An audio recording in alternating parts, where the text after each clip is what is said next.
কেন দুনিয়াতে আসি? আল্লাহর গোলামি করব। 2 নম্বর, কতদিন গোলামি করব? মৃত্যু পর্যন্ত। 3 নম্বর, মৃত্যু হয়েই যাবে, এ কথাই চূড়ান্ত সত্য কথা এবং চিরসত্য কথা, এবং এটাই নিশ্চিত কথা। এই হলো আজকের আলোচনার ভূমিকা। মূল আলোচনা আমি আপনাদের সামনে 5টি কথা বলবো ইবাদত সম্পর্কে। কেন সৃষ্টি করেছেন? ইবাদত। এই ইবাদত সম্পর্কে 5টি কথা বলবো। 5 কথা শেষ হবে, আলোচনাটিও শেষ হয়ে যাবে ইনশাআল্লাহ। মনোযোগ সহকারে আলোচনাটি শুনলে আশা করি আমি এবং আমরা উভয়ে মিলে বেশি কিছু কথা শিখতে পারবো ইনশাআল্লাহ। 1 নম্বর, ইবাদতের আবিধানিক পারিভাষিক অর্থ। 2 নম্বর, পবিত্র কোরআনে ইবাদত মৌলিকভাবে কত প্রকার। 3 নম্বর, হাদিসে ইবাদত সম্পর্কে কি বলা হয়েছে। 4 নম্বর, উপকারিতা লাভের দিক থেকে ইবাদত কত প্রকার। 5 নম্বর, আমরা কয় মাধ্যমে ইবাদত করি। বাস এই 5টি আলোচনা হবে। প্রথম আলোচনা ইবাদতের আবিধানিক পারিভাষিক অর্থ। একটা কিতাব আছে নাম আল উবুদিয়্যা, এটার বাংলা হলো দাসত্ব বা গোলামি। এই কিতাবের 23 নম্বর পৃষ্ঠা আছে। ইবাদতের আসল অর্থ হলো আযুল্লু, নত হওয়া, বিনয়ী হওয়া, নম্র হওয়া। আল ইবাদা ফিল ইসলাম একটা কিতাব আছে। এই কিতাবের 28 নম্বর পৃষ্ঠা আছে। কুল্লু খুদুইন লাইসা ফাওকাহু খুদুউন। ইবাদত বলা হয় প্রত্যেক এমন বিনয়কে যেই বিনয়ের পর আর বিনয়ী হওয়া যায় না, এটাকে বলা হয় ইবাদত। এই কিতাবেরই 30 নম্বর পৃষ্ঠা আছে। আল ইবাদাতু হিয়া আত-তাআতু মা'a গায়াতিল খুদু'। চূড়ান্ত বিনয়ের সাথে আল্লাহর আনুগত্য করাকে ইবাদত বলে। যেমন একটু আগে এসে দেখেছি আপনারা এশার সালাত জামাতে আদায় করেছেন। যারা আদায় করতে পেরেছেন, জামাতে হোক অথবা একাকীও করে ফেলেছেন হয়তো অনেকে আদায়, আল্লাহ সকলের সালাতকে ভুল ত্রুটি থাকলে ক্ষমা করে দিয়ে আল্লাহ কবুল করে নেন। যারা আদায় করতে পারিনি, মাইকের আওয়াজ যদ্দূর যাচ্ছে, এই আওয়াজের মধ্যে আমার কথা যে মা বোনরা সহ যারা শুনছেন, যদি এশার সালাত পড়ে না থাকেন পড়ে নেন, আল্লাহ যেন সকলকে পড়ার তৌফিক দান করেন। এশার নামাজ আজকে যারা পড়েছেন অথবা একটু পরে পড়বেন বলে আশাবাদী। এই এশার নামাজের মধ্যে যতগুলো মুসল্লি ছিলেন, এদের মধ্যে যার বিনয়ী হওয়াটা, যার আনুগত্য প্রকাশ করাটা সবচাইতে বিনয়ের সাথে হয়েছে, আল্লাহর কাছে আজকের এশায় যে সবচেয়ে বেশি ছোট হিসাবে নিজেকে আল্লাহর কাছে উপস্থাপন করেছে, তার ইবাদতটা আল্লাহ তত বেশি কবুল করেছে। এটা হলো ইবাদতের আবিধানিক অর্থ, চূড়ান্ত বিনয়ের সাথে আল্লাহর আনুগত্য করা। আজকে থেকে যত নামাজ পড়ব, যত ইবাদত করব, প্রতিটি ইবাদতে যেন আমি সবচেয়ে বেশি আল্লাহর কাছে ছোট হতে পারি, নত হতে পারি, আল্লাহ তৌফিক দান করুন। ইবাদতের পারিভাষিক অর্থ। আল উবুদিয়্যা কিতাবের 23 নম্বর পৃষ্ঠা আছে।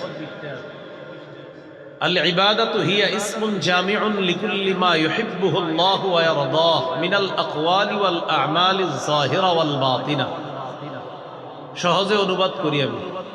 আমার, আপনার, আমাদের প্রকাশ্য কথা, প্রকাশ্য কাজ, গোপন কথা, গোপন কাজ যদি আল্লাহ পছন্দ করেন, এটা ইবাদত। এখন আমি আপনাদের সামনে কথা বলতেছি প্রকাশ, আপনারা যারা কথা শুনতেছেন প্রকাশ। আমার বলা আর আপনাদের শ্রবণ করা, এটা যদি আল্লাহ পছন্দ করেন, তো আমার বলাটা এবং আপনাদের শ্রবণ করা উভয়টাকে আল্লাহ ইবাদতে গণ্য করে নিশ্চিত সওয়াব দিয়ে দিবেন। তাহলে কি শিখলাম?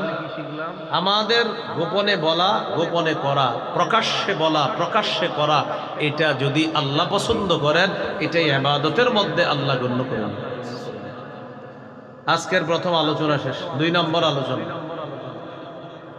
পবিত্র কোরআনে ইবাদত মৌলিকভাবে কত প্রকার? পবিত্র কোরআনে ইবাদত মৌলিকভাবে 2 প্রকার। 1 নম্বর আল উবুদিয়্যাতুল আম্মাহ। এটার বাংলা হলো সাধারণ দাসত্ব। 2 নম্বর আল উবুদিয়াতুল খাসা, এটার বাংলা হলো বিশেষ দাসত্ব বা বিশেষ গোলামি। পবিত্র কোরআনে গোলামি 2 প্রকার, 1 নম্বর সাধারণ গোলামি, 2 নম্বর বিশেষ গোলামি। সাধারণ গোলামির মধ্যে সবাই অন্তর্ভুক্ত, যেমন আল্লাহর কিছু সিদ্ধান্ত আছে যেগুলা ইমানদাররা স্বেচ্ছায় মেনে নেয়, বেঈমানরা অনিচ্ছায় মেনে নেয়। অসুস্থ হওয়া ইমানদাররা এটা স্বেচ্ছায় মেনে নেয়, এটা ইমানদাররা মেনে নেয় যে আল্লাহর ফয়সালা, আমি অসুস্থ হয়েছি। বেঈমানরা অসুস্থ হয়, ফয়সালাটা কার? বলেন কার? কিন্তু বেঈমানরা এটা মেনে নেয় না, কিন্তু ফয়সালা কার? আল্লাহর।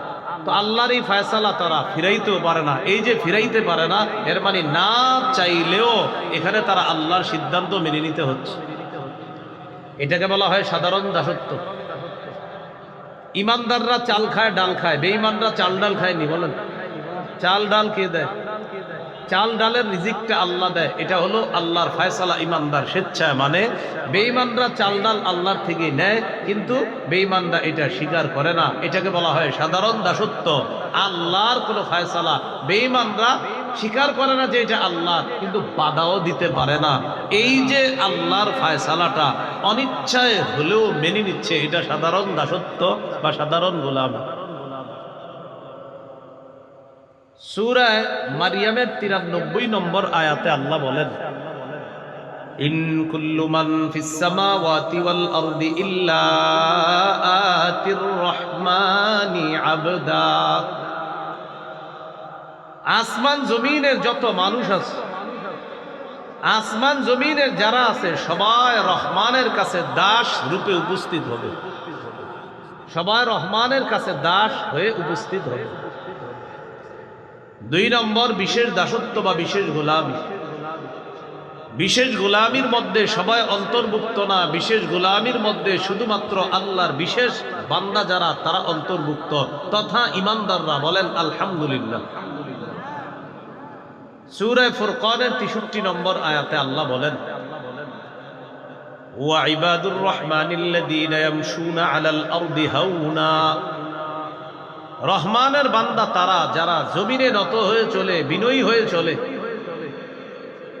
দুনিয়ার মধ্যে সবাই নত হয়ে চলে না। ইমানদার যারা আল্লাহর কাছে আত্মসমর্পণকারী মুসলমান, তারা বিনয়ী হয়ে চলে। এই বিনয়ী মানুষগুলাকে আল্লাহ বিশেষ মর্যাদায় আল্লাহর জান্নাত দান করেন, কারণ তারা বিশেষ। বলেন তারা কি? আল্লাহ আমাকে আপনাকে সকলকে বিশেষ বান্দা হয়ে যেন আল্লাহ তাআলার বিশেষ বান্দা হিসাবে জান্নাতে যেতে পারি, আল্লাহ তৌফিক দান করেন। এই হলো আজকের 2 নম্বর আলোচনা। আজকের 3 নম্বর আলোচনা, পবিত্র হাদিসে ইবাদত সম্পর্কে কি বলা হয়েছে, এই ব্যাপারে কয়েকটি দৃষ্টান্ত আমরা জানব। দৃষ্টান্ত নাম্বার 1, আবু দাউদের 1479 নম্বর হাদিস। রাসূলুল্লাহ সাল্লাল্লাহু আলাইহি ওয়াসাল্লাম বলেন, আদ-দুআউ হুয়াল ইবাদা। দোয়া করাটা এটাও একটা ইবাদত। দোয়া করাটাই ইবাদত। জুতা কিনতে গেলেন, আল্লাহকে বললেন, আল্লাহ আমি জুতা কিনবো, আমার জুতাটা যেন ভালো হয়। এটা আল্লাহকে বললেন। এই যে বললেন আল্লাহকে, এটাই ইবাদত হয়ে গেছে, সওয়াব পেয়ে গেছে। আল্লাহ আমার জুতার ফিতা ছিঁড়ে গিয়েছে, আমি জুতার ফিতা ক্রয় করার জন্য বাজারে যাচ্ছি, এটা যেন ভালো মানের একটা ফিতা পাই। এটা আল্লাহকে বলছেন আপনি, বাস এই যে বললেন, ইবাদত হয়ে গেছে, সওয়াব পেয়ে গেছে। আল্লাহ আমি একটা সুই ক্রয় করার জন্য বাজারে যাচ্ছি, আমার এই সুইটা যেন মানুষের জন্য ক্ষতিকারক না হয়। আল্লাহকে যে আপনি বললেন, এই বলাটা ইবাদতের অন্তর্ভুক্ত হয়ে গেছে। মনে থাকবে কথাগুলা? আল্লাহ আমি আমার অসুস্থ খালাকে, মামাকে দেখার জন্য রওনা করলাম, আমার সফরকে আপনি সহজ করে দিয়েন, নিরাপদ করে দিয়েন।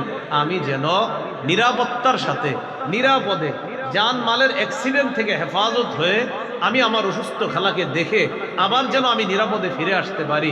এটা আল্লাহকে আপনি বললেন, আপনি এই বলাটা ইবাদতে গণ্য হয়ে গেছে, আপনি সওয়াব পেয়ে গেছেন। এটা কি? বলেন।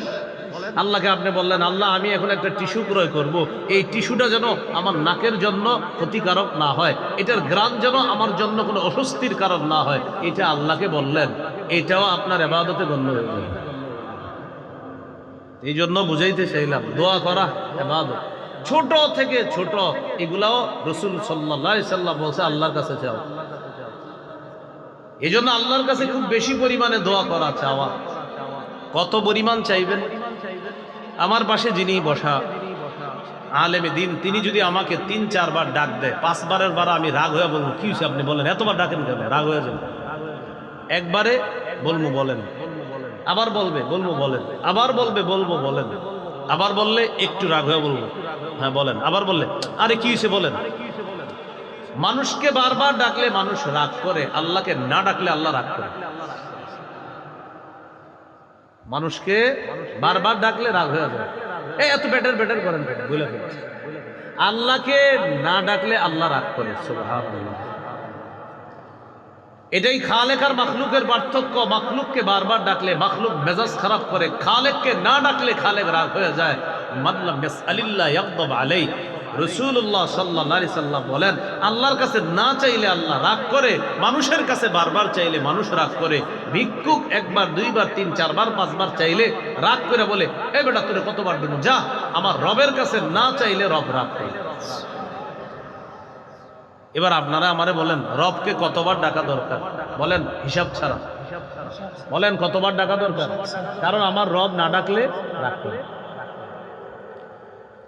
এই জন্য আল্লাহর কাছে খুব বেশি দোয়া করা। এখানে গুরুত্বপূর্ণ একটি কথা আপনাদেরকে বলি। অনেকে আছে আমরা আল্লাহর কাছে দোয়া করি, কিন্তু যেই মুহূর্তে দোয়াটা করি ওই সময় অনুযায়ী অনেক সময় আমার দোয়াটা মঞ্জুর হয় না। আল্লাহর কাছে আপনি দোয়া করে বললেন আল্লাহ আগামী মাসের 1 তারিখে আমার একটা চাকরির ইন্টারভিউ আছে, আমার ইন্টারভিউটা যেন সহজ হয়, আমি যেন চাকরিটা পেয়ে যাই। আল্লাহ আমার চাকরিটা খুব দরকার, এটা আল্লাহকে আপনি বললেন। প্রথম কথা হলো আল্লাহকে যে এই মাসে পুরা প্রতিদিন বলতেছেন, এই যতবার বলতেছেন ততবার ইবাদত হিসাবে এটা অন্তর্ভুক্ত হয়ে যাচ্ছে। আপনার ইবাদতের লিস্টে এই বলাটা যোগ হয়ে যাচ্ছে, আবার সওয়াবও পেয়ে যাচ্ছেন। এটা প্রথম কথা। দ্বিতীয় কথা, আগামী মাসের 1 তারিখে ইন্টারভিউ দিয়েছেন, চাকরি হয় না, ইন্টারভিউ ভালো হয় না। এখন আপনি ইমাম সাহেবরা এসে ধরছেন, হুজুর এতবার কইলাম কইল না। এই জন্য মনে রাখবেন, বলেন আজকে থেকে যত দোয়া করব, সবাই বলেন দোয়া করার পর 4টি কথা মাথায় রাখবো। 1, হয়তো আমার রব নগদ দোয়াটি কবুল করবেন। 2, নগদ কবুল না করে আমার জন্য যখন মঙ্গল তখন কবুল করব। 3, আমার এই দোয়াটি কবুল না করে প্রার্থনাকৃত বিষয়টি আল্লাহ না দিয়ে অন্য একটি বিপদ থেকে আমাকে উদ্ধার করবে। 4, উপরোক্ত 3টি যদি না হয়, আখিরাতে নিশ্চিত এই কবুল না করা দোয়ার প্রতিদান আল্লাহ দিয়ে দিবেন। কয় কথা মাথায় রাখা? 4 কথা। জান্নাতে অনেক ব্যক্তির মর্যাদা বাড়বে। ওই ব্যক্তি বলবে আল্লাহ আমার এত মর্যাদা বাড়তেছে। আল্লাহ তাআলা বলবেন তোমার অনেকগুলা দোয়া আমার কাছে করেছো, আমি সবগুলা দোয়ায় সাড়া দিছি, যতবার বলেছো সাড়া দিছি, বাকি সবগুলো আমি মঞ্জুর করি নাই। তোমার যেগুলো কল্যাণকর ছিল সেগুলা দুনিয়াতে মঞ্জুর করে দিয়েছি, যেগুলা কল্যাণকর তোমার জন্য দুনিয়াতে আমি মনে করি নাই সেগুলা মঞ্জুর করি নাই। এখন মঞ্জুর যেহেতু করি নাই, আখিরাতে তোমাকে দিয়ে দিলাম, এই কারণে তোমার এত মর্যাদা আমি বাড়ায় দিলাম। কোন বর্ণনায় এসেছে ওই ব্যক্তি তখন বলবে ইস দুনিয়াতে যদি আমার আরো কিছু দোয়া কবুল না হইতো তো মর্যাদা আরো বাড়ত। তাহলে আল্লাহর কাছে যে দোয়াটা করব আমার চাওয়া অনুযায়ী আল্লাহ দিয়ে দিবে। যে আগামী মাসের 1 তারিখে আল্লাহ আমার যেন চাকরিটা হয়, হতে পারে ওই দিনই হয়ে যাবে। 2 নাম্বার কি, ওই দিন হবে না, আমার মঙ্গল অনুযায়ী চাকরিটা হবে, তো ওই দিন চাকরিটা আমার হয় নাই। 2 মাস 3 মাস পরে আমি আরেকটা ইন্টারভিউ দিছি, ওটার বেতন 50, আগের চাকরির বেতন ছিল 30,000, 30,000 ওয়ালা চাকরিটা আল্লাহ আমাকে ব্যবস্থা করে দেয় নাই। 2 মাস পরে 50,000 বেতনের চাকরিটা আল্লাহ ব্যবস্থা করে দিছে। তাহলে বলেন তো রবের ফায়সালা কল্যাণকর কিনা? না আমার আপনার মনে হয়েছে কি তোর চাকরিটা হইল না, 3 মাস পরে যখন 50-60,000 বেতনের চাকরি হয় তখন কয় আলহামদুলিল্লাহ আল্লাহ যাক ভালো হয়েছে, আগেরটা হয়নি। মা বাবারে গিয়ে কি বলে, আম্মা ভালো হয়েছে, আগের চাকরিটা হয় না কেন, আম্মা আগেরটা যদি হইতো ওটার বেতন ছিল 30, এখন যেটা হয়েছে আলহামদুলিল্লাহ 50,000 টাকা, আম্মা ভালো হয়েছে। তখন কি বলে, আল্লাহ যা করে ভালোর জন্য করে, এটা বলে। ঠিক না? আচ্ছা, তাহলে দোয়া করা এটা ইবাদত। সবাই বলেন দোয়া করা কি? তো আমি যত দোয়া করব সব ইবাদতে গণ্য হবে, সওয়াব তো নিশ্চিত পেয়ে যাব। হ্যাঁ, মঞ্জুর করবে কিনা আল্লাহ আমার কথাটা, এটার জন্য 4টা অপশন আমরা শিখে ফেললাম। আল্লাহ আমাদেরকে কথাগুলা মনে রাখার তৌফিক দান। তিরমিজির হাদিস 2201 নম্বর হাদিস। এই হাদিসের মধ্যে আসছে রাসূলুল্লাহ সাল্লাল্লাহু আলাইহি সাল্লাম বলেন, আল ইবাদাতু ফিল হারজি কা হিজরাতিন ইলাইয়া। ফিতনার জামানায় আমার কোন উম্মত ইবাদত করা আমি নবীর কাছে হিজরত করার সমতুল্য হয়ে যায়। আমরা এখন কলহ বিপর্যয়ের ফিতনার জামানায় আছি। এই জামানায় যারা আল্লাহর ইবাদত 1 মিনিট করতে পারতেছেন, শুকরিয়া আদায় করবেন যে আধা মিনিট আল্লাহর ইবাদত করতেছে, তার চাইতে আল্লাহ আপনাকে আধা মিনিট বেশি তৌফিক দান করছেন।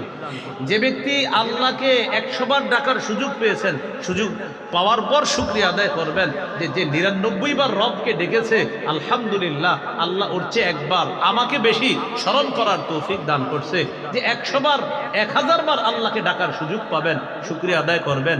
999 বার যে রবকে স্মরণ করতে পারছে, শুকরিয়া আল্লাহ আপনি তার চেয়ে একবার বেশি আমাকে তৌফিক দিয়েছেন। বুঝাইতে চাইলাম, মসজিদে যিনি আইসা আধা ঘন্টা বসে আছেন, আপনি শুকরিয়া আদায় করবেন ওই ব্যক্তির চেয়ে আল্লাহ আপনাকে বেশি তৌফিক দান করেছেন যে 25 মিনিট মসজিদে ছিল, আপনি শুকরিয়া আদায় করবেন আলহামদুলিল্লাহ আজকে আমি আধা ঘন্টা ছিলাম, অন্যজন 25 মিনিট ছিল, রব আপনার শুকরিয়া, আধা ঘন্টা তো আমার কোনো গুনাহ হয় নাই, শুকরিয়া আদায় করবেন। এটা কি বুঝাইলাম? ইবাদতের সুযোগ যত বেশি পাইবেন এই জামানায় আপনি শুকরিয়া আদায় করবেন। কেন? নবী বলছে এটা ফিতনার জামানা, এই জামানায় ইবাদত করাটা আমি নবীর কাছে হিজরত করার সমতুল্য। আবু দাউদের হাদিসে নবীজি বলেন, শেষ জামানায় ফিতনার জামানায় আমার এক উম্মত ইবাদত করলে আল্লাহ তাআলা তাকে 50 জনের সওয়াব দান করেন। সাহাবীগণ নবীজির সামনে, সাহাবীগণ প্রশ্ন করলেন, আজরু 50, হুজুর আপনি যে বললেন 50 জনের সওয়াব দান করবে, এই 50 জন কারা? এটা কি ওই যুগের 50 জন নাকি আমাদের 50 জন? কথার কথা, এই এলাকার কেউ ইবাদত করলেন, তাকে আল্লাহ 50 জনের নেকি দান করলেন। এখন এই 50 জন কি আপনার এই এলাকার নাকি নবীর সামনে যারা ছিল তাদের? নবীজি বললেন, শোনো, আজরু 50 মিনকুম, তোমরা 50 জন ইবাদত করলে যেই সওয়াব পাইতা, তোমাদের 50 জনের নেকি ফিতনার জামানায় আমার এক উম্মতকে আল্লাহ দান করেন। এইজন্য এই জামানায় ইবাদত এক তো করতে পারা, রবের শুকরিয়া বেশি আদায় করবেন আর বলবেন আল্লাহ আজকের চেয়ে কালকে যেন একটু আপনারে বেশি স্মরণ করতে পারি, আপনি তৌফিক দিয়েন। পরের দিন আল্লাহকে বলবেন, আল্লাহ আপনার শুকরিয়া, গত 2 দিন আমারে যে পরিমাণ তৌফিক দিয়েছেন ইবাদত করার, আগামীকালকে যেন আরেকটু বেশি পারি। মাবুদ আমি ফিতনার জামানায় আছি, এই জামানায় ইবাদত করা আপনার নবীর কাছে হিজরত করার মতো, এই জামানায় ইবাদত করা 50 জনের নেকির সমপরিমাণ। আল্লাহ এই সুযোগগুলো যেন আমি গ্রহণ করতে পারি, আপনি আমাকে বেশি থেকে বেশি তৌফিক দান করুন। সবকিছুর কৃতিত্ব কাকে দেওয়া? ইবাদত করতে পারার কৃতিত্ব আল্লাহকে দেওয়া, আবার ভবিষ্যতে করতে যেন পারি এটাও আল্লাহর কাছে চাওয়া। এই জন্য তো আল্লাহ আমাদেরকে সূরা ফাতিহায় শিখিয়ে দিয়েছে, ইয়্যাকা না'বুদু ওয়া ইয়্যাকা নাস্তাঈন। অর্থ কি? আমরা আপনারই ইবাদত করি এবং আপনার কাছেই সাহায্য চাই। এর মানে কি?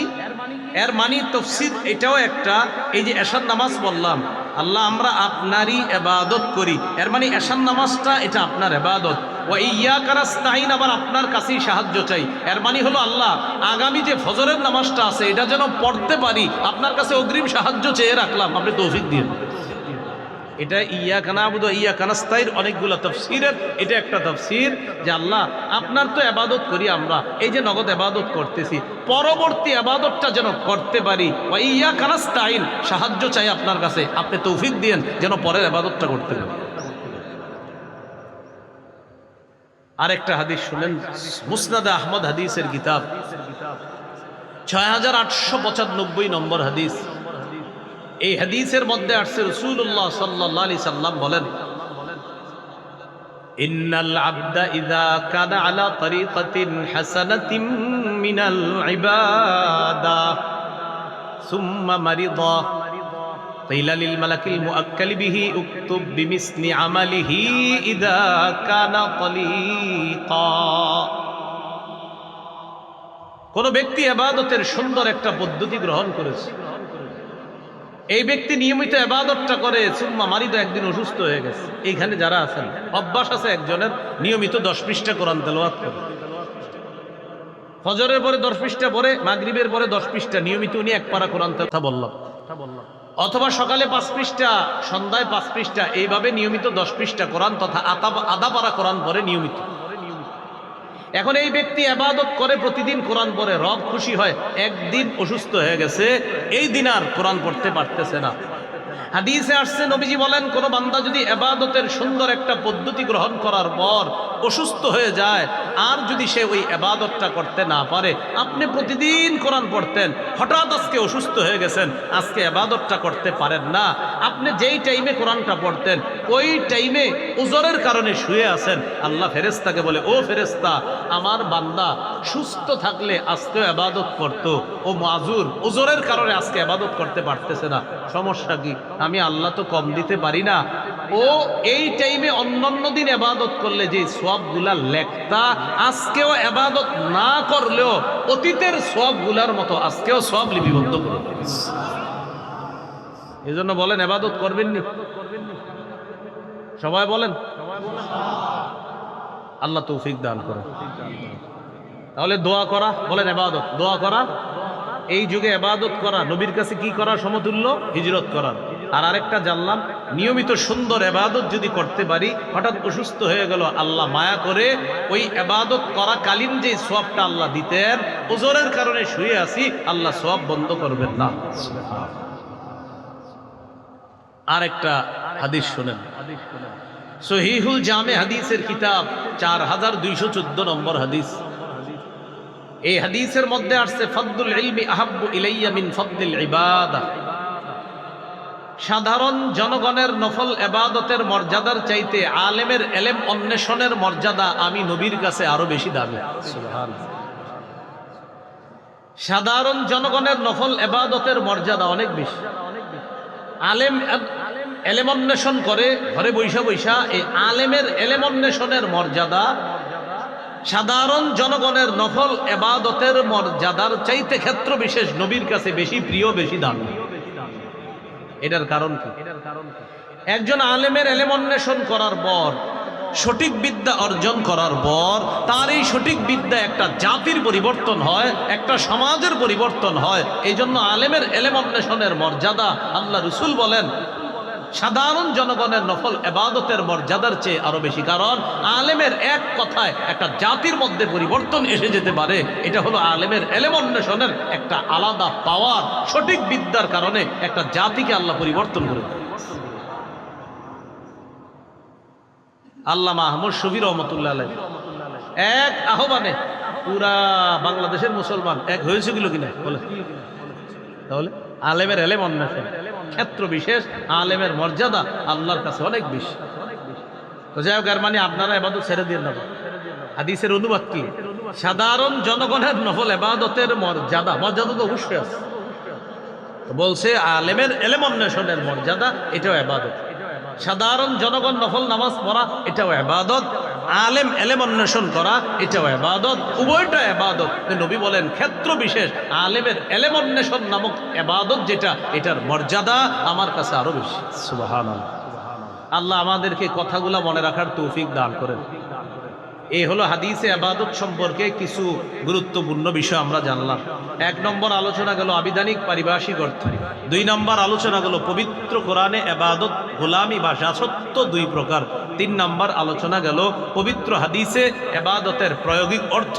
আমরা 4টি হাদিস থেকে ইবাদত সম্পর্কে কিছু ব্যবহার হাদিস থেকে আমরা জেনে নিলাম। আজকের 4 নম্বর আলোচনা, এটা আমার সাথে একটু বলেন। বলেন, সওয়াব কামাই করার দিক থেকে ইবাদত 2 প্রকার। অর্থাৎ আমরা 2 মাধ্যমে ইবাদত করে সওয়াব কামাই করি। এক, নিজে ইবাদত করে সওয়াব কামাই করি। দুই, অন্যের সাহায্যে ইবাদত করে সওয়াব কামাই করি। যেমন ফজরের নামাজের আগে সুন্নত কয় রাকাত? জোহরের আগে, জোহরের পরে, ফজরের আগে 2, জোহরের আগে 4, হলো কত? জোহরের পরে 2 হলো কত? মাগরিবের পরে 2 কত হলো? এশার পরে 2 কত হলো? 12। এই 12 রাকাত সুন্নত কি জামাতে পড়েন না একা একা? একা একা। তাহলে এই সুন্নত একা একা ইবাদত করি, এই ইবাদতের সওয়াবটা আমি নিজে কইরা পড়ি। সুবহানাল্লাহ। রাসূলুল্লাহ সাল্লাল্লাহু আলাইহি সাল্লাম বলেন, কেউ যদি নিয়মিত 12 রাকাত সুন্নতের পাবন্দি করে, ওয়াজাবাত লাহুল জান্নাহ, আল্লাহ তার জন্য জান্নাত ওয়াজিব করে দেয়, তার জন্য জান্নাত ওয়াজিব হয়ে যায়। নিয়মিত কয় রাকাত সুন্নত পড়ব? ইদানিং কালে আবার নতুন নতুন অনেকে ইসলাম শিখার পর আপনাদের সাধারণ জনগণরা এসে বলে, ভাই সুন্নত না বললে কি গুনাহ হবে? এটা আপনাদেরকে বুঝাবে।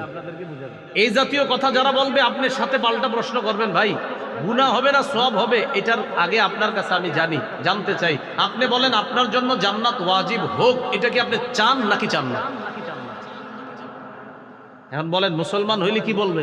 জান্নাত ওয়াজিব হোক এটাই চাই, কিন্তু এটা বলবে না কখনো যে জান্নাত ওয়াজিব হোক এটা আমি চাই না। যদি কেউ এসে আপনাকে বলে, ভাই সুন্নত না বললে কি গুনাহ হবে, আপনি এত সুন্নত করেন কেন, আপনি পাল্টা প্রশ্ন করবেন, আপনার জান্নাত ওয়াজিব হোক এটা আপনি চান কিনা?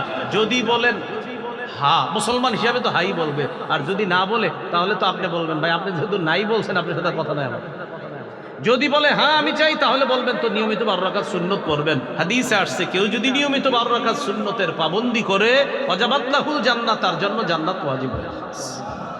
তাহলে বলেন সুন্নত সম্পর্কে প্রশ্ন না আমল? বলে না, সুন্নত সম্পর্কে প্রশ্ন হবে না আমল হবে? আমল হবে। মানে অর্থাৎ আপনি যাতে বলেন না আপনি সুন্নত করেন না, কিছু হবে না, মানে এরকম একটা অবস্থা। আল্লাহ আমাদেরকে হেফাজত করেন।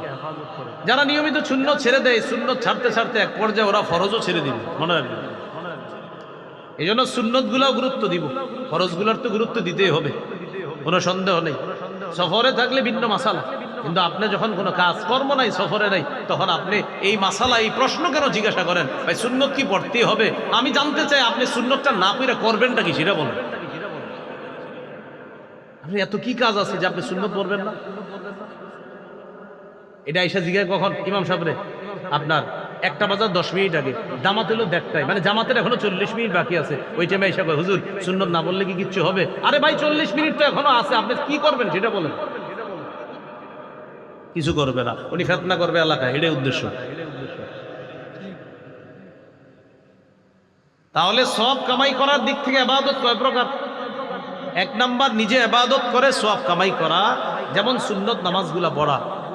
রাসূলুল্লাহ সাল্লাল্লাহু আলাইহি সাল্লাম বলেন, কেউ যদি নিয়মিত 12 রাকাত সুন্নতের যত্ন নেয়, ওয়াজাবাত লাহুল জান্নাহ, তার জন্য জান্নাত ওয়াজিব হয়ে যায়। 2 নাম্বার, অন্যের সাহায্যে ইবাদত করে সওয়াব কামাই করা, যেমন জামাতের সাথে নামাজ পড়া। জামাতের সাথে নামাজ একা পড়া যায় না, কমপক্ষে 2 জন লাগে। এই জন্য জামাতের সাথে নামাজ পড়া, এটা হলো অন্যের সাহায্যে ইবাদত। রাসূলুল্লাহ সাল্লাল্লাহু আলাইহি সাল্লাম বলেন, একাকী নামাজ পড়ার চাইতে জামাতে নামাজ পড়লে 27 গুণ বেশি সওয়াব আল্লাহ দান করেন। তাহলে একটা হলো নিজে ইবাদত করে সওয়াব কামাই করা, আরেকটা অন্যের সাহায্যে। নিজে ইবাদত করে সওয়াব কামাই করার আরেকটা দৃষ্টান্ত আমরা সবাই পড়ি, আলহামদুলিল্লাহ। এই যে আপনারা নিজে নিজে পড়েন আলহামদুলিল্লাহি রাব্বিল আলামিন, যতটা অক্ষর আছে প্রতিটা অক্ষরে আপনি সওয়াব পেয়ে যাবেন। তিরমিজির 2910 নম্বর হাদিস, রাসূলুল্লাহ সাল্লাল্লাহু আলাইহি সাল্লাম বলেন, মান ক্বারাআ হারফাম মিন কিতাবিল্লাহ ফালাহু বিহি হাসানাহ ওয়াল হাসানাতু বিআশরি আমসালিহা। কেউ যদি কোরআনের একটি অক্ষর পড়ে, তার আমলনামায় 10টি নেকি লিপিবদ্ধ হবে। এই জন্য কোরআন পড়বেন। মসজিদে বসে রয়েছেন সুন্নত পইরা, এখনো 10 মিনিট বাকি আছে জামাতের কাজ, সময়গুলো কাজে লাগান। আলাপ করেন না, গল্প করেন না, সুবহানাল্লাহ পড়েন। হুজুর অনেকক্ষণ পড়ছি, আলহামদুলিল্লাহ পড়েন। লা ইলাহা ইল্লাল্লাহ পড়েন, আল্লাহু আকবার পড়েন। হুজুর সব পড়ছি, এরপরে সময় রয়ে গেছে, সামনে মসজিদের সামনে কোরআন আছে, আমপারা আছে, ওইটা নেন, আমপারার সূরাগুলো বৈশা বৈশা পড়েন, যেগুলো পারেন আবার পড়েন, যতবার পারেন পড়েন। কুল হুয়াল্লাহ 3 বার পড়েন, একবার পড়েন 10 পারা কোরআনের সওয়াব, আরেকবার পড়েন কোরআনের 2/3 সওয়াব, আরেকবার পড়েন আবার কোরআনের আপনার পুরা 30 পারা কোরআনের সওয়াব। তো আপনি এইভাবে সূরা ইখলাস পড়তে থাকেন, 10 বার সূরা ইখলাস পড়েন, জান্নাতে একটা ঘর নির্মাণ হয়ে যাবে। তো আপনার 10 মিনিট বাকি আছে, গল্প গুজব না করে জান্নাতে ঘর বানাইতে থাকেন। কি করবেন? দুনিয়াতে না পারলেও জান্নাত বানাইতে থাকেন। কুল আল্লাহু আহাদ কয়বার? 10 বার। 10 বার পড়বেন, জান্নাতে একটা ঘর। 10 বার পড়বেন, জান্নাতে একটা ঘর।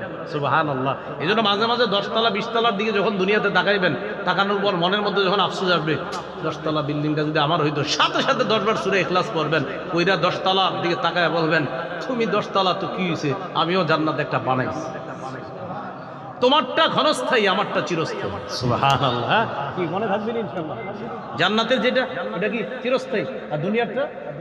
তো যখন দেখবেন বড় বড় বাড়ির দিকে তাকায় মনে আফসোস আসে, তখন কি করবেন? আর আউযুবিল্লাহ বিসমিল্লাহ কইরা কুল হুয়াল্লাহ 10 বার করে তখন মনে মনে বলবেন, এটা ক্ষণস্থায়ী, আমি যেটা নির্মাণ করেছি ইনশাআল্লাহ আমি যদি আল্লাহর কাছে সেটা পেয়ে যাই, সেটা হবে চিরস্থায়ী। সুবহানাল্লাহ। সময়গুলো কাজে লাগাবো তো ইনশাআল্লাহ। তাহলে নিজে ইবাদত করে সওয়াব কামাই করা, আর একটা অন্যের সাহায্যে ইবাদত করে সওয়াব কামাই করা।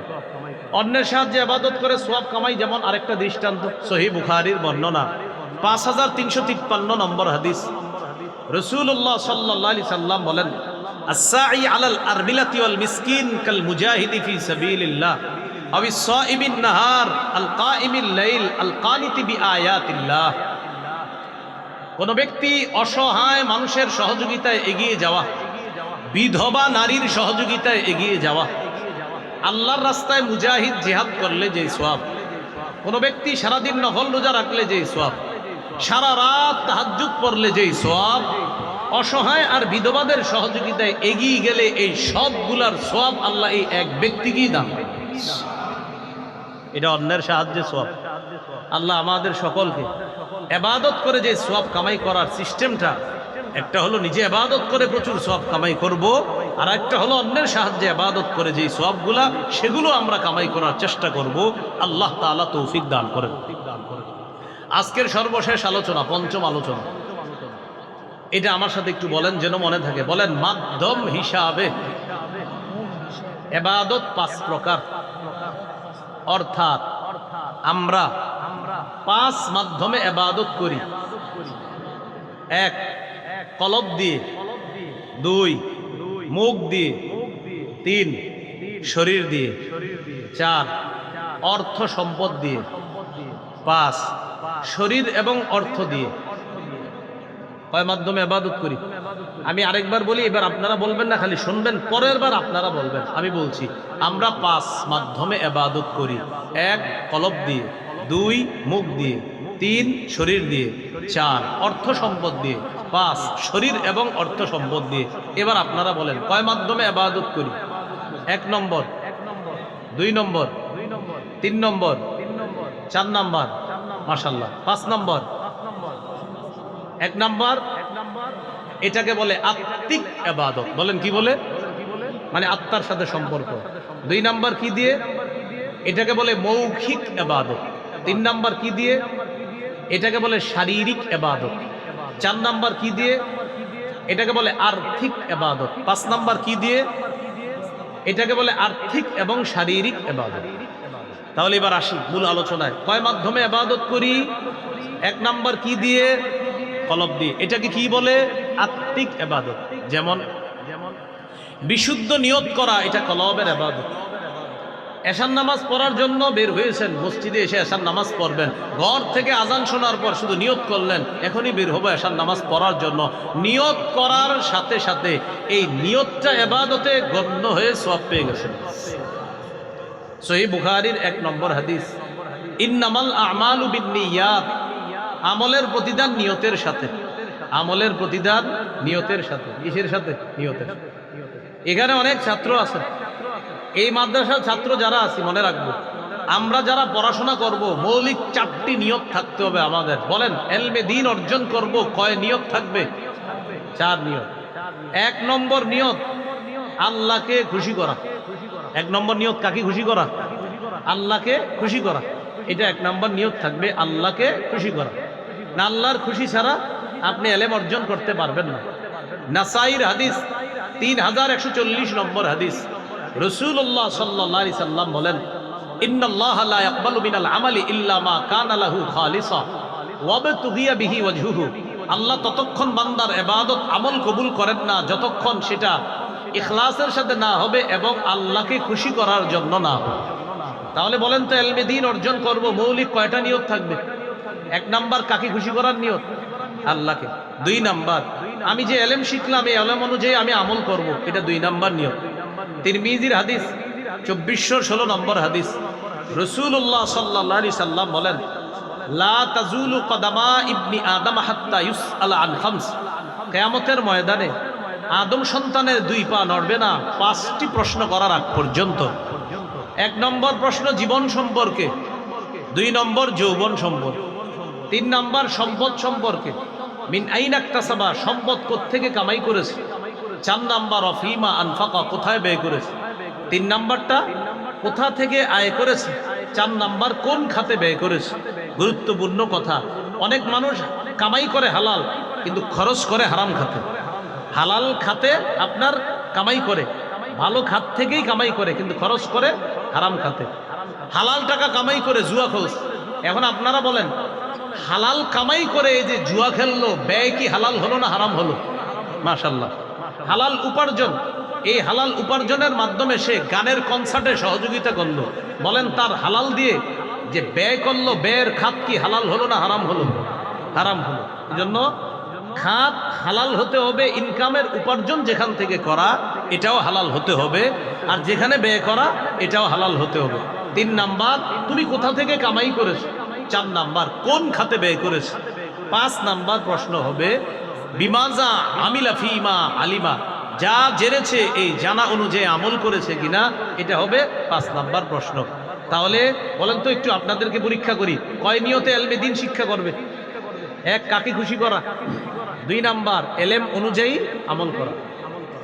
তিন নাম্বার নিয়ত থাকবে আল্লাহ যদি মুখ দিয়ে বলার যোগ্যতা দান করে, তাহলে মুখ দিয়ে ছাত্রদের সামনে বলা, মুখ দিয়ে মানুষের সামনে বলা, মুখ দিয়ে জুমার মিম্বরে বসে বলা, মুখ দিয়ে আত্মীয় স্বজনকে আমার জানা বিষয়টা বলার চেষ্টা করা, এটা তিন নাম্বার নিয়ত থাকবে। এটা থাকবে তিন নাম্বার নিয়ত। এটাই রাসূল সাল্লাল্লাহু আলাইহি সাল্লাম বলেছেন, বাল্লিগু আন্নী ওয়ালাউ আয়া, আমার পক্ষ থেকে একটি আয়াত জানলেও সেটা তোমরা পৌঁছিয়ে দাও। আল্লাহ নবীকে বলেছেন, ইয়া আইয়ুহার রাসূলু বাল্লিগ মা উনজিলা ইলাইকা মির রাব্বিক, হে রাসূল আপনার কাছে যা অবতীর্ণ করা হয়েছে এটা আপনি প্রচার করেন, তাবলীগ করেন। সহিহ বুখারী 105 নম্বর হাদিস, রাসূলুল্লাহ সাল্লাল্লাহু আলাইহি সাল্লাম বললেন, আলা হাল বাল্লাগতু, ও সাহাবীরা আমাকে আল্লাহ যা পৌঁছাইতে বলেছেন আমি কি তা পৌঁছিয়েছি? সাহাবীরা বললেন অবশ্যই পৌঁছিয়েছেন। আবার বললেন আলা হাল বাল্লাগতু, এই শোনো আমি কি আমার উপর অর্পিত দায়িত্ব তোমাদের কাছে পৌঁছিয়েছি? সাহাবীরা বললেন পৌঁছিয়েছেন। আবার বললেন আলা হাল বাল্লাগতু, এই শোনো আমি কি আমার দায়িত্ব পৌঁছিয়েছি? সাহাবীরা বললেন পৌঁছিয়েছেন। তিনবারই বললেন আল্লাহুম্মা শাহাদ, আল্লাহ আপনি সাক্ষী থাকেন, আল্লাহ আপনি সাক্ষী থাকেন, আল্লাহ আপনি সাক্ষী থাকেন। ওরা বলছে আপনার যে দায়িত্ব আমাকে আপনি দিয়েছেন এটা আমি যথাযথভাবে পৌঁছিয়ে দিয়েছি। এবার নবী সাহাবীদেরকে বললেন, শোনো, লিউবাল্লিগিশ শাহিদুল গায়বা ওয়া ফি রিওয়ায়া মিনকুমুল গায়বা, এখানে তোমরা যারা উপস্থিত আছো, তোমাদের উপস্থিত যারা আছে তারা যেন আমার এই বাণীগুলো অনুপস্থিতদের কাছে প্রচার করে দেয়, পৌঁছায় দেয়। তাহলে বলেন তো কয় নিয়তে এলেম শিখা? এক, কাকে খুশি করা। দুই নাম্বার এলেম অনুযায়ী। তিন নাম্বার আল্লাহ বলার যোগ্যতা দিলে এটা বলে অন্যের কাছে প্রচার করা। চার, আল্লাহ যদি লেখার যোগ্যতা দান করে লেখার মাধ্যমে এই কথা অন্যের কাছে প্রচার করা। কিতাব লেখা হতে পারে, অথবা আপনি বিভিন্ন আর্টিকেল লেখেন, এই লেখার মাধ্যমে হতে পারে। এই হলো আপনার চার নাম্বার, চারটা নিয়ত থাকবে। তাহলে আসেন, ইবাদত করি কয় মাধ্যমে? ভুলে গেছে। পাঁচ, ইবাদত করি কয় মাধ্যমে? এক, কি দিয়ে? মাশাআল্লাহ, নিয়ত কিসের ইবাদত? কলবে। এই তো নিয়ত কিসের ইবাদত? কলবে। আরেকটা আছে কলবের ইবাদত, ইখলাস। বলেন ইখলাস কিসের ইবাদত? কলবের ইবাদত। ইখলাস দেখা যায়? দেখানো যায়? আচ্ছা আমি আপনাদেরকে দেখাই, দেখি দেখানো যায় কিনা। আবার সবাই বলেন ইখলাস কি দেখানো যায়? না। ইখলাস কি দেখা যায়? বলেন না। ইখলাস দেখা যায়? দেখানো যায়? ইখলাস আছে না নাই শুধু কে দেখবে? আল্লাহ দেখবে। এবার ইখলাস যে দেখানো যায় না, দেখেন আমরা একটু আপনাদের সাথে একটু বলি। পবিত্র কোরআনে যতগুলো সূরা আছে সব সূরার নাম সূরার মধ্যে পেয়ে যাবেন খুঁজলে, তালাশ করলে। যেমন কুল আউযু বিরাব্বিন নাস, বলেন তো আপনারা সূরার নাম কি? কুল আউযু বিরাব্বিল ফালাক সূরার নাম কি? তাহলে নাম ফালাক, সূরার মধ্যে ফালাক আছে কিনা? মাশাআল্লাহ।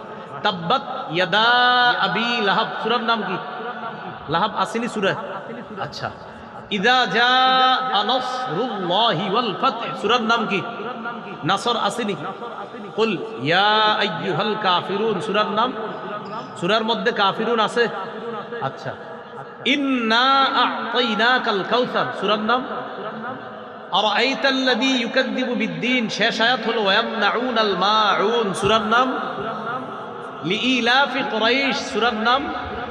আলাম তারা কাইফা ফাআলা রাব্বুকা বিআসহাবিল সূরার নাম? সূরার মধ্যে ফিল আসেনি? একটা সূরা আমি থুয়ে গেছি, কোনটা? হ্যাঁ বলেন সবাই কি? এবার সূরার নাম কি দেখি, ইখলাস সূরার মধ্যে আছে কিনা আমি পড়ি। কুল হুয়াল্লাহু আহাদ, পাইলাম না। আল্লাহুস সামাদ, লাম ইয়ালিদ ওয়া লাম ইউলাদ ওয়া লাম ইয়াকুল লাহু কুফুয়ান আহাদ। কই? কেন নাই? আসলে আছে। আসলে বলেন সবাই কি বলেন? আসলে, কিন্তু সরাসরি নাই। আল্লাহ বুঝাইতে চায় বান্দা সূরার নাম ইখলাস। সূরার মধ্যে ইখলাস শব্দটা আমি আল্লাহ রাখি নাই কেন জানো? তোমাদেরকে শিক্ষা দিলাম ইখলাস দেখানো যায় না, ইখলাস দেখা যায় না, এটা লালন ধারণ পালন করতে হয়, এটা শুধু আমি আল্লাহ দেখি। মনে থাকবে নি? আপনাদের কিন্তু খুব সুন্দর একটা জিনিস শিখিয়ে দিচ্ছি। ইখলাস এটা দেখা যায় না, এটা দেখানো যায় না, আল্লাহ শিখিয়ে দিলেন সূরার নাম ইখলাস। সূরার মধ্যে তোমরা পরতে পরতে ইখলাস পাবা, কিন্তু ডাইরেক্ট শব্দটা পাবা না। কুল হুয়াল্লাহু আহাদ আয়াতে ইখলাস পাবা, খুঁজো যে আল্লাহ এক, এটা মন থেকে থাকতে হবে। আল্লাহ এক মানে ইখলাসের সাথে হতে হবে। আল্লাহুস সামাদ, আল্লাহ অমুখাপেক্ষী, এটা ইখলাসের সাথে হতে হবে। লাম ইয়ালিদ ওয়া লাম ইউলাদ, তিনি জন্ম দেন না, জন্ম নেন না, এই বিশ্বাস ইখলাসের সাথে হতে হবে। ওয়া লাম ইয়াকুল লাহু কুফুয়ান আহাদ, তার সমকক্ষ কেউ নাই, এটা ইখলাসের সাথে হতে হবে। তো আল্লাহ বুঝাইতে চায় ইখলাসের সাথে হবে। এটা কোথায়? তোমার কলবে হবে। এই জন্য সূরার নাম ইখলাস। আমি এটা সূরার মধ্যে রাখি নাই, দেখাই নেই, কারণ ইখলাস দেখানো যায় না, দেখা যায় না, এটা এখানে রাখতে হয়, এটা শুধু আমি আল্লাহ দেখি। মনে থাকবে নি? কয় মাধ্যমে ইবাদত করি? এক কি দিয়ে? কলব দিয়ে। নিয়ত কিসের ইবাদত? কলবের। ইখলাস কিসের ইবাদত?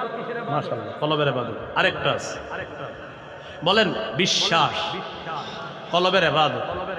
আমার সাথে বলেন লা ইলাহা ইল্লাল্লাহ।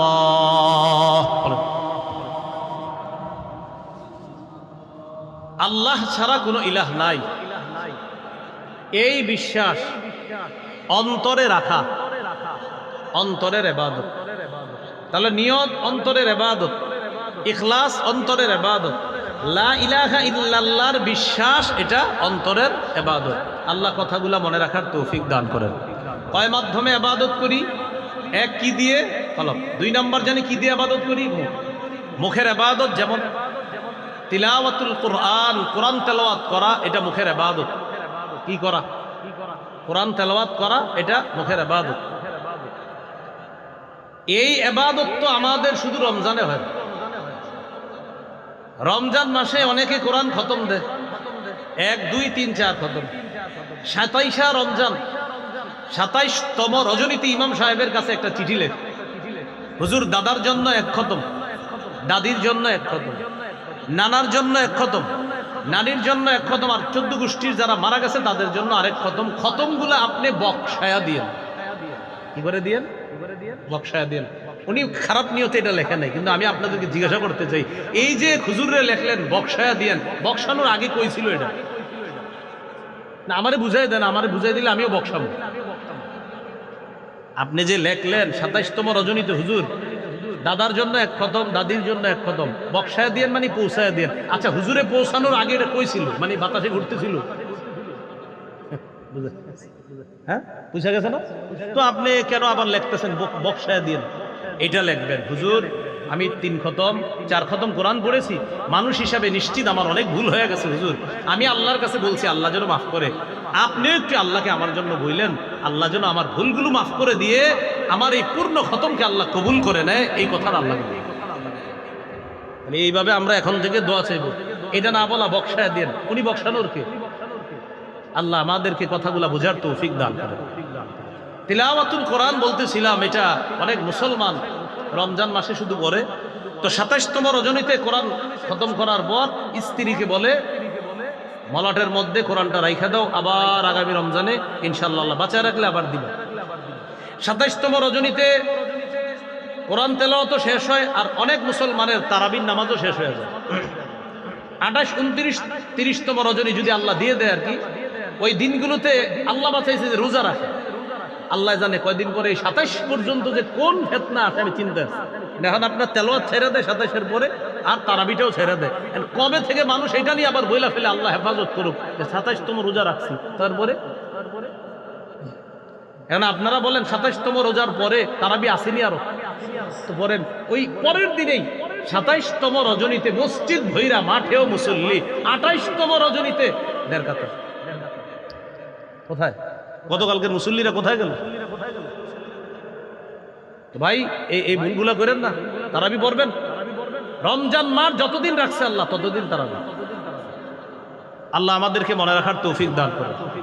আসি তিলাওয়াতুল কোরআন, প্রতিদিন কোরআন তেলাওয়াত করবেন। আমি সহ আমরা সবাই প্রতিদিন 3টি কাজ ছাড়বো না মরা পর্যন্ত। বলেন কয়টি?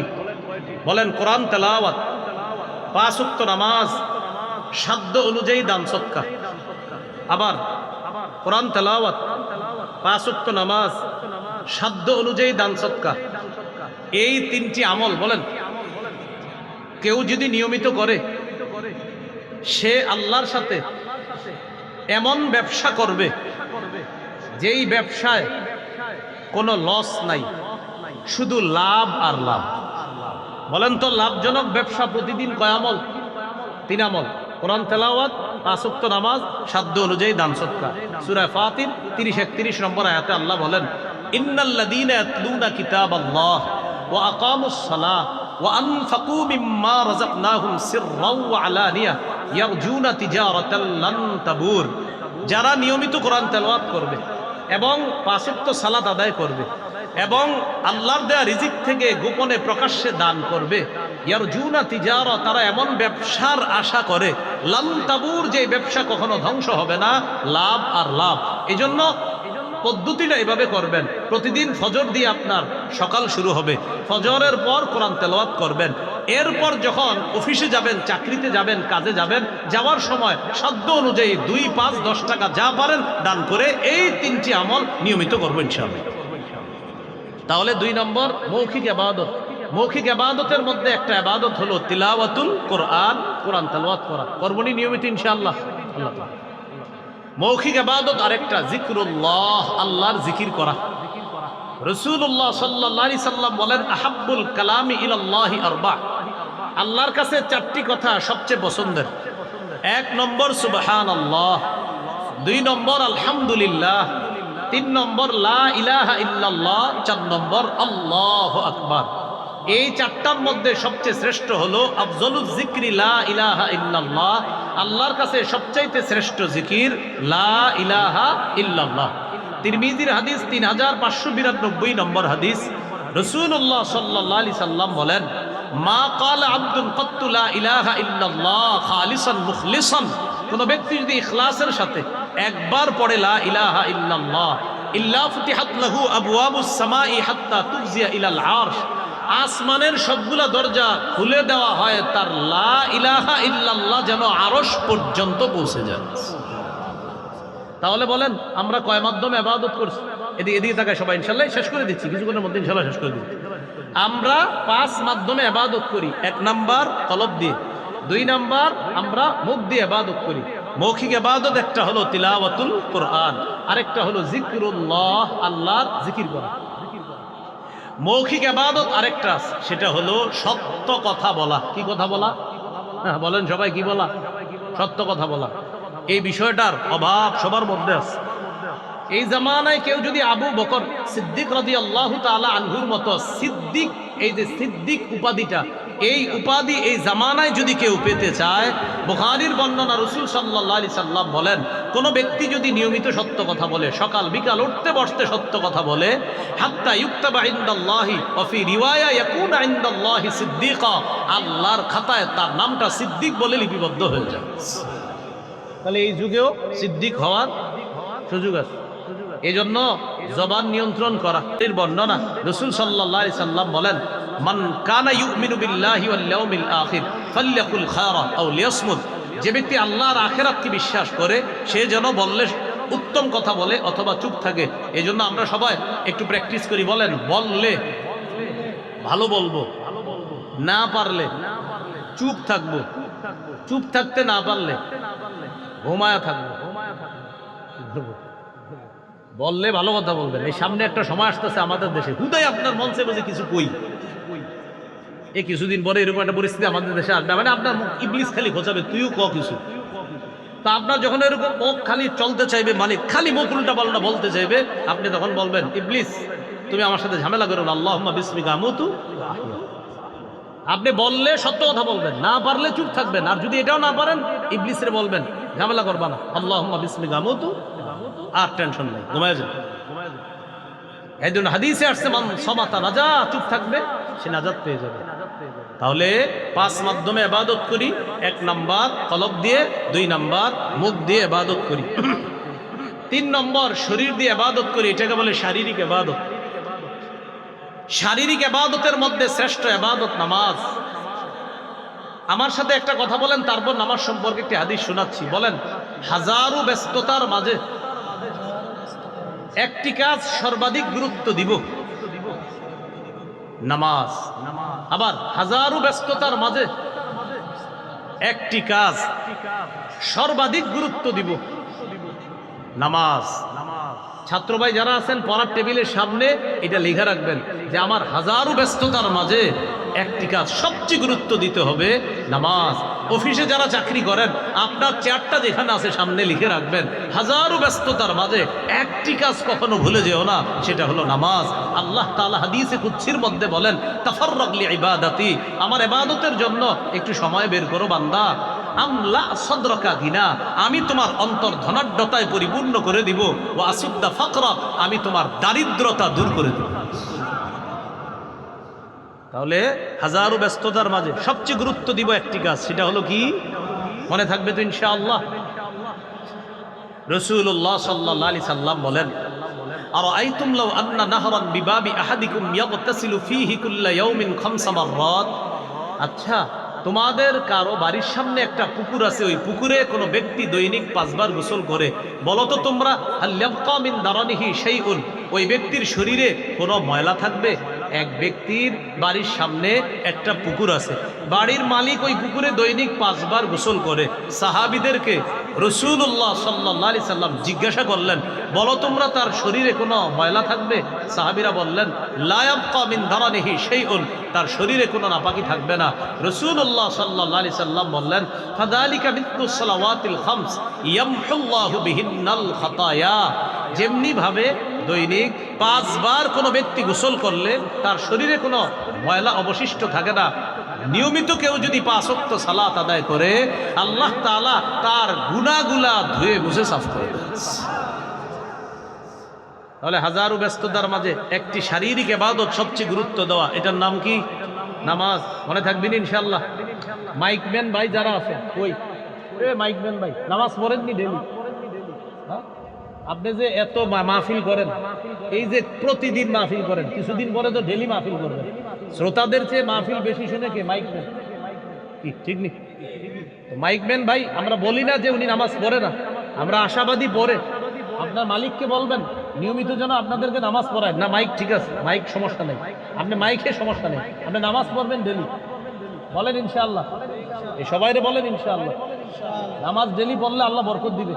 এই মাইক ব্যবসায় আল্লাহ বরকত দিবে, ডেলি নামাজ পড়বেন। আপনার মালিককে বলবেন নামাজের সুযোগ দিতে ডেলি। ফজরের সময় কি করেন? ঘুমায় থাকেন। এই যে এইখানে তো ঘুমায় থাকেন অনেক সময়, তো এইখানে ঘুমায় থাকলেন। হুজুররা যারা আছেন ফজরের সময় ডাক দিয়ে দিবেন, মাইকম্যানরা দেখবেন ফজরের সময় ওরা এইগুলার জন্য ঘুমায় থাকে, এইখানেই ঘুমায় থাকে, এদেরকে ডাইকা নামাজ পড়ান। ইউটিউবার যারা আছেন আজকে এসা পড়ছেন কিনা আমি জানি না, বলা দরকার নেই পড়ছেন কিনা, যদি পড়ে না থাকেন বাস সাক্ষী বানানো দরকার নেই আমাদেরকে, পড়ে নিন, আপনারাও পড়ে নিন। ইউটিউবার মাইকম্যান যারা আছেন সবাই নামাজ পড়ে নেবেন, কারণ আজকে আমরা একটা কথা শিখছি, হাজারো ব্যস্ততার মাঝে একটি কাজ ভুলে যাওয়া যাবে না, সেটা কি? এই কথা মনে রাখা। আল্লাহ আমাদের সকলকে মনে রাখার তৌফিক দান করুন। এটা হলো শারীরিক ইবাদত। আমরা যেই 5 মাধ্যমে ইবাদত করি এর মধ্যে 4 নাম্বার মাধ্যম হলো অর্থ সম্পদ দিয়ে ইবাদত করি, এটাকে বলে আর্থিক ইবাদত। আর্থিক ইবাদতের মধ্যে শ্রেষ্ঠ ইবাদত যাকাত দেওয়া। রাসূলুল্লাহ সাল্লাল্লাহু আলাইহি সাল্লাম বলেন, মান আতাহুল্লাহু মালান ফালাম ইউআদ্দি যাকাতা মুসিলা লাহু ইয়াউমাল কিয়ামাতি শুজাআন আকরা। যেই ব্যক্তিকে আল্লাহ সম্পদ দান করেছেন আর সে যাকাত তার উপর ফরজ হওয়া সত্ত্বেও যদি সে যাকাত না দেয়, তার এই অনাদায়ী যাকাতযোগ্য যেই সম্পদ যেটা সে আদায় করেনি, এটাকে বিষধর সাপে রূপান্তরিত করা হবে। এই সাপ তার পা থেকে পেঁচায়া তার মুখ বরাবর এসে ফনা দিয়ে বলবে, আনা কানজুকা আনা মালুকা, আমি তোমার সেই সঞ্চিত সম্পদ যেটার যাকাত তুমি আদায় করনি। তাহলে যারা যাকাত ফরজ হওয়ার পরেও যাকাত আদায় করেননি, অতীতের বকেয়া যাকাতগুলা এই টাঙ্গাইলের বড় বড় মুফতি সাহেব যারা, তাদের সাথে বসে অতীতের বকেয়া যাকাতের হিসাবগুলা বের করে নেবেন, বের করে অতীতের যাকাতগুলাও দিয়ে দিবেন। আগামীতে ইনশাল্লাহ যাকাত যখন ফরজ হবে ইনশাল্লাহ যাকাতগুলা আদায় করে নেবেন। আল্লাহ তাআলা নামাজের সাথে সাথে যাকাতের কথা বলছে, আকিমুস সালাহ ওয়া আতুজ যাকাত, আকিমুস সালাহ ওয়া আতুজ যাকাত, নামাজ কায়েম করো, যাকাত আদায় করো। যিনি রাষ্ট্রনায়ক হবেন তার 4টি কাজের মৌলিক যোগ্যতা থাকবে। সূরা হজের 41 নম্বর আয়াতে আল্লাহ বলেন, আল্লাযীনা ইম্মাক্কান্নাহুম ফিল আরদি আকামুস সালাহ ওয়া আতাউজ যাকাত ওয়া আমারু বিল মারুফ ওয়া নাহাউ আনিল মুনকার। মুসলমানদের রাষ্ট্রনায়ক যিনি হবে, আল্লাহ বলেন যাদেরকে আমি রাষ্ট্রের ক্ষমতায় বসাই তারা মৌলিক 4টি কাজ করবে। 1 নাম্বার আকামুস সালাহ, রাষ্ট্রীয়ভাবে নামাজ প্রতিষ্ঠিত করবে।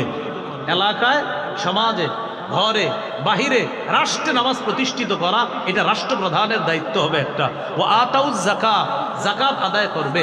যারা যাকাত উসুল করে না, আদায় করে না, তাদের যাকাতগুলা রাষ্ট্রীয়ভাবে রাষ্ট্রনায়ক আদায় করতে হবে। তাহলে দেখেন, রাষ্ট্রনায়ক যিনি হয় মুসলমানদের, তারও একটা দায়িত্ব হয় অন্যতম যাকাত ভিত্তিক রাষ্ট্র ব্যবস্থা গড়ে তোলা। কি ভিত্তিক বলেন? কি ভিত্তিক বলেন আমার সাথে? সুদ ভিত্তিক রাষ্ট্র ব্যবস্থার শেষ পরিণতি ভিক্ষা। এইভাবে বলেন সবাই, ভিক্ষা। সুদভিত্তিক রাষ্ট্র ব্যবস্থার শেষ পরিণতি কি? বলেন যাকাত ভিত্তিক রাষ্ট্র ব্যবস্থার শুভ পরিণতি ধনী হওয়া। কি হওয়া? বলেন সুদে ফকির আরো ফকির হয়, যাকাতে হাজারো ফকির ধনী হয়। কেন না বলেন? সুদের অর্থ মূলধন সহ ফেরত দিতে হয়, যাকাত ফেরত দিতে হয় না। কি বুঝে আসছি?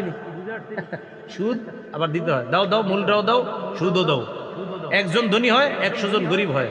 আর যাকাতে 10 জন গরিব, 10 জনই ধনী হয়ে যায়। সুবহানাল্লাহ। এ হলো 4 নাম্বার। আমরা কি মাধ্যমে ইবাদত করি? আর্থিক। 5 নাম্বার সর্বশেষ কথা, আমরা আর্থিক এবং শারীরিক মাধ্যমে ইবাদত করি। এটা বলেন তো কি হইতে পারে? হজ। মাশাআল্লাহ, কি হতে পারে? হজ করতে টাকাও লাগে, হজ করতে শরীর লাগে। রাসূলুল্লাহ সাল্লাল্লাহু আলাইহি সাল্লাম বলেন, মান হাজ্জা লিল্লাহ, যে ব্যক্তি আল্লাহর জন্য হজ করলো, এই হজের মধ্যে গিয়ে ফালাম ইয়ারফুত ফালাম ইয়াফসুক, ওই ব্যক্তি অশ্লীল কথা বলে না, অশ্লীল কাজকর্ম করে না, রাজাআ কায়াউমিন ওয়ালাদাতহু উম্মুহু, সে হজ থেকে এমন ভাবে ফিরে আসলো যেন তার মা আজকে তাকে জন্ম দিল। যার উপর হজ ফরজ, সে যদি টানা 5 বছর হজ না করে, আল্লাহ তাআলা হাদিসে কুদসির মধ্যে বলেন, ইন্না আবদান সাহহাতু লাহু জিসমা, এক ব্যক্তির শরীর আমি ভালো রাখলাম, ওয়াসাতু আলাইহি ফিল মাঈশা, আবার তাকে আমি অর্থনৈতিক সক্ষমতা দান করলাম, তামজি আলাইহি খামসাতু আওয়াম, এইভাবে তার উপর 5টি বছর অতিবাহিত হয়ে গিয়েছে। লা ইয়াফিদু ইলাইয়া, সে আমার কাছে আসলো না, লা মাহরুম, সে বঞ্চিত হবে, সে হতভাগা। 5 বছর হজ ফরজ হয়ে গেছে লোকটার উপর, আল্লাহ ডাকে আসো, আসে না, আসো, আসে না, আসো, আসে না, এইভাবে ডাকতে থাকে। 5 বছর হয়ে গেলে সে আল্লাহ ডাকে সাড়া দেয় না। আল্লাহ বলে লা মাহরুম, ও হতভাগা, ও বঞ্চিত, ও হতভাগা। আল্লাহ আমাদের সকলকে কথাগুলা মনে রাখার তৌফিক দান করেন। সবাই দিকে তাকান, মূল আলোচনা শেষ করছি। আমরা আজকে ইবাদত সম্পর্কে 5টি কথা জানলাম। 1 নাম্বার আবিধানিক পারিভাষিক অর্থ। ইবাদতের আবিধানিক অর্থ নত হওয়া, বিনয় হওয়া। পারিভাষিক অর্থ একটু মন দেন, অনেকে নতুন করে আসছেন। আমরা প্রকাশ্যে যা করি, যা বলি, গোপনে যা করি, যা বলি, এটা যদি আল্লাহ পছন্দ করেন এটা ইবাদত। 2 নাম্বার পবিত্র কোরআনে মৌলিকভাবে দাসত্ব 2 প্রকার। 1 সাধারণ দাসত্ব, 2 মৌলিক বিশেষ দাসত্ব। সাধারণ দাসত্বে সবাই অন্তর্ভুক্ত, বিশেষ দাসত্বে শুধু মুমিনরা অন্তর্ভুক্ত। আল্লাহ আমাদেরকে বিশেষ দাস হওয়ার তৌফিক দান করেন। 3 নাম্বার হাদিসে ইবাদত, দোয়া করা জানি কি? মাশাআল্লাহ, এই যুগে ইবাদত করা নবীর কাছে কি করার সমতুল্য? এই যুগে এক উম্মতের ইবাদত কয়জনের সওয়াব? মাশাআল্লাহ। কোন ব্যক্তি ইবাদতের সুন্দর পদ্ধতি গ্রহণ করছে, ডেলি করে, হঠাৎ অসুস্থ হয়ে গেছে, আজকে আর সওয়াব পাবে না। মাশাআল্লাহ, আজকেও সওয়াবটা আল্লাহ দান করবেন। আলেমের ইলম অন্বেষণ ইবাদত, বলেন আলেমের ইলম অন্বেষণ। আবার সাধারণ জনগণের নফল ইবাদত ইবাদত। এই হাদিসের ইবাদত জানলাম। 4 নাম্বার বলেন তো, আমরা সওয়াব কামাই যে করি, এই সওয়াব কামাই করার দিক থেকে ইবাদত কয় প্রকার? 1 নাম্বার নিজে ইবাদত করে সওয়াব কামাই করি। দৃষ্টান্তটা আলেম ছাড়া অন্যরা দেন, বলেন তো কি হইতে পারে? সুন্নত। এই তো, হ্যাঁ বলেন কি হইতে পারে? সুন্নত। জান্নাত ওয়াজিব হয় দৈনিক কয় রাকাত সুন্নতের পাবন্দি করলে। 2 নাম্বার অন্যের সাহায্যে ইবাদত, যেমন দৃষ্টান্ত জামাতে নামাজ পড়া। শেষ কথা, আমরা কয় মাধ্যমে ইবাদত করি? 1 নাম্বার কি দিয়ে? কলব দিয়ে। আচ্ছা, কলবের ইবাদতের একটা দৃষ্টান্ত আপনাদের সাধারণ শ্রোতাদের মধ্যে একজন বলেন। মাশাআল্লাহ, আরেকটা বলেন ইখলাস, আরেকটা বলেন বিশ্বাস। আচ্ছা, 2 নাম্বার কোন মাধ্যমে ইবাদত করি? মুখের একটা ইবাদতের দৃষ্টান্ত দেন, আরেকটা দেন, আরেকটা সত্য কথা বলা। হ্যাঁ, এটা বলেন না কেন, কি বলা? সত্য কথা। 3 নাম্বার আমরা কি মাধ্যমে ইবাদত করি? শরীর। শারীরিক ইবাদতের শ্রেষ্ঠ দৃষ্টান্ত কি? নামাজ। 4 নাম্বার আর্থিক, আর্থিক ইবাদতের শ্রেষ্ঠ দৃষ্টান্ত যাকাত। 5 নাম্বার আর্থিক এবং শারীরিক কি শ্রেষ্ঠ দৃষ্টান্ত? হজ করা। আল্লাহ আমাদের সকলকে যে কথাগুলা বললাম, শুনলাম, আমরা সবাই যেন কথাগুলা মনে রাখতে পারি, স্মরণ রাখতে পারি। আল্লাহ তৌফিক দান করেন। এবার আবার একটা কথা শুনেন, এই যে একটা মজলিসে আপনারা বসা, এই মজলিসে বৈশা কথা শুনতেছেন আর যিনি বলতেছে, এটাও ইবাদত। আলেমদেরকে সম্মান করা, আলেমদেরকে সম্মান করা, আলেমদের মর্যাদা দেওয়া, এটাও কিন্তু আল্লাহ তাআলা অনেক পছন্দ করে। একজন সম্মানিত আলেম আপনাদের সামনে কথা বললে এই যে মহব্বতের সাথে কথাগুলো শোনেন, যিনি কথা বলে এটা তার কাছে ভালো লাগে, যারা শুনে তার কাছে ভালো লাগে। আল্লাহও এই দৃশ্যটা পছন্দ করে। তো এই সুন্দর দৃশ্যটা যে আল্লাহ পছন্দ করে, আমরা খুশি কিনা? যারা দাঁড়িয়ে আছি দাঁড়িয়ে থাকেন, বাস পিছনে যাওয়া দরকার নেই, এইভাবে থাকেন। যারা বসে আছেন বসে আছেন, যারা আশেপাশে বসে আছেন বসে থাকেন, ঠিক যে যে অবস্থা আছেন এইভাবে থাকেন। আর যদি দাঁড়ানোর আপনারা যারা যদি মনে করেন বসা উচিত, তো বসে যান। আমার কথা হলো, এখান থেকে যে যে অবস্থা আছেন নড়বেন না, আল্লাহর রাস্তায় নড়বেন না। মেহমান আসবে, কথা বলবে, কথাগুলা শুনবেন, আল্লাহ আমল করার তৌফিক দান করেন। আজকে যারা কথা বলতেছে, আমি বললাম আরো বলবে, কোন কথা আল্লাহ আপনার হেদায়েত দিয়ে দিবে সেটা আপনার জানা নাই, আমারও জানা নাই, বলনেওয়ালারও জানা নাই। আল্লাহ জানে কোন কথায় আপনার হেদায়েত হয়ে যাবে। বলনেওয়ালা শুধু দোয়া করতে পারে যে আল্লাহ আমার কথা হেদায়েত দিয়ে দেন। এই জন্য আল্লাহর রাস্তে এই সুন্দর পরিবেশটা আমি যাইতে যাইতে দেখবো যে পরিবেশটা আছে, বলেন ইনশাআল্লাহ। আল্লাহর রাস্তে কেউ উঠাউঠি করবো না। আল্লাহ আমাদের সকলকে তৌফিক দান করেন। আমিন। ওয়া আখিরু দাওয়ানা আনিল হামদুলিল্লাহি রাব্বিল আলামিন। আসসালামু আলাইকুম ওয়া রাহমাতুল্লাহি ওয়া বারাকাতুহু।